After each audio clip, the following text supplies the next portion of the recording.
साधारणतः आपल्याला 7 ते 8 तास झोप का गरजेची आहे? तर त्याच्या संदर्भात बघितलं, समजा तुम्ही जर 7 ते 8 तास कंटिन्युअसली 7 ते 8 तास तुम्ही झोप तुमची घेतली नाही, तर त्याचा निगेटिव्ह इम्पॅक्ट आपल्या शरीरावरती भरपूर काही होतो.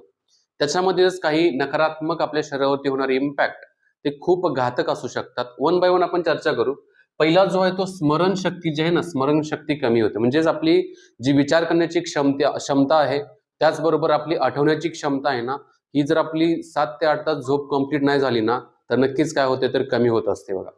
त्याच्यानंतर सेकंड वन जे ती एकाग्रता घटते. म्हणजेच आपलं जे कॉन्सन्ट्रेशन जे आहे ना, फोकस, कॉन्सन्ट्रेशन या दोन्ही गोष्टी काय होतात तर झोप जर कमी झाली किंवा झोप कंप्लीट नाही झाली, तर त्याच्यामुळे कमी होत असतात बघा. थर्ड वन जे आहे ते आपली चिडचिड वाढते. चिडचिड वाढण्यापाठीमागचं रिझन हेच असतं.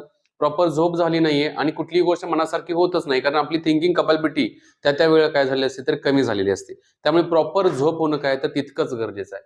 नेक्स्ट, निर्णय घेण्याची जी क्षमता आहे ना, ही निर्णय घेण्याची क्षमता ही पण काय होत असते तर कमी होत असते बघा. त्याच्यानंतर नेक्स्ट आपलं वजन वाढतं, डायबिटीज असेल, डायबिटीजचं प्रमाण पण वाढत जातं या बाबतीमध्ये. त्याच्यानंतर इथं म्हटलेलं आहे डायबिटीज असेल, बीपी असेल, याचा धोका वाढतो. सगळ्यात महत्वाचं, जो कोणी विद्यार्थी असेल, ती व्यक्ती असेल ना, तर डिप्रेशनमध्ये जाते.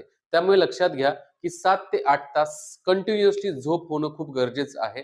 त्याच्यानंतरच तुमचा मूड काय होत असतो, तर फ्रेश होत असतो. आणि तुम्ही जर संध्याकाळनं काही गोष्टी रिकॉल करण्याचा प्रयत्न केला किंवा एखादा निर्णय घ्यायचा प्रयत्न केला असेल, उद्या सकाळी जर बघितला किंवा एखादा प्रॉब्लेम संध्याकाळी तुम्ही विचार केला असेल, त्याचं उत्तर भेटत नसेल ना, तर सकाळी प्रॉपर तुमची झोप झाली, तर त्या प्रॉब्लेमचं सोल्युशन तुम्हाला मिळतं. त्यामुळे तुम्हाला जर पुढे जायचं असेल ना, तर तुमची झोप जी आहे ना, ही झोप खूप इम्पॉर्टंट आहे. झोप म्हणजे टाईम वेस्ट नाहीये. फक्त 7 ते 8 तास झोप होणं काय तर गरजेचं